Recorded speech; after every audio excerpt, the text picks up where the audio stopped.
திருப்பூர் மக்களவைத் தேர்தலில் களமிறங்க வாய்ப்புள்ளவர்கள் யார் யார், பேசப்படும் பெயர்கள் என்னென்ன என்பது குறித்த விவரங்களை வழங்குகிறார் செய்தியாளர் சுரேஷ்குமார்.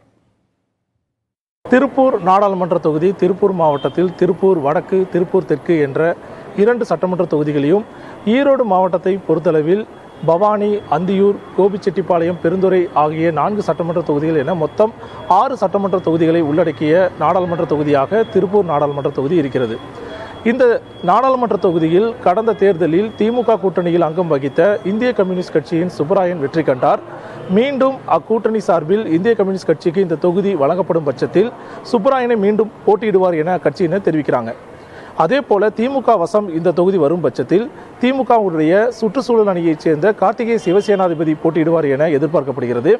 அதே போல அதிமுகவை பொறுத்தளவில் கடந்த முறை எம்பியாக வெற்றி கண்டவர்களாக இருக்கின்ற சிவசாமி அல்லது சத்யபாமா ஆகிய இருவரில் ஒருவருக்கு வாய்ப்பு வழங்கப்படலாம் எனவும், அண்மையில் தேமுதிகவில் இருந்து அதிமுகவில் இணைந்த தற்சமயம் ஜெயலலிதா பேரவையினுடைய மாநில துணை செயலாளராக இருக்கக்கூடிய முத்து வெங்கடேஸ்வரனுக்கு வாய்ப்பளிக்கப்படலாம் எனவும் அதிமுக தரப்பில் கட்சி வட்டாரத்தில் தெரிவிக்கப்படுகிறது.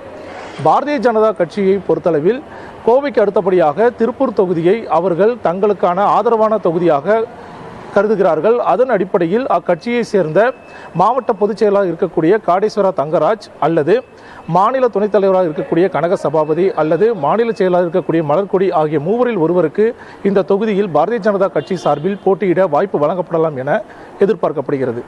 இவர்களுடைய பெயர்கள் தான் திருப்பூர் நாடாளுமன்ற தொகுதியை பொறுத்தளவில் அந்தந்த கட்சியில் பேசப்படும் பெயர்களாக இருக்கிறது. புதிய தலைமுறைக்காக ஒளிப்பதிவாளர் ஹாலித் ராஜாவுடன் திருப்பூரிலிருந்து சுரேஷ்குமார்.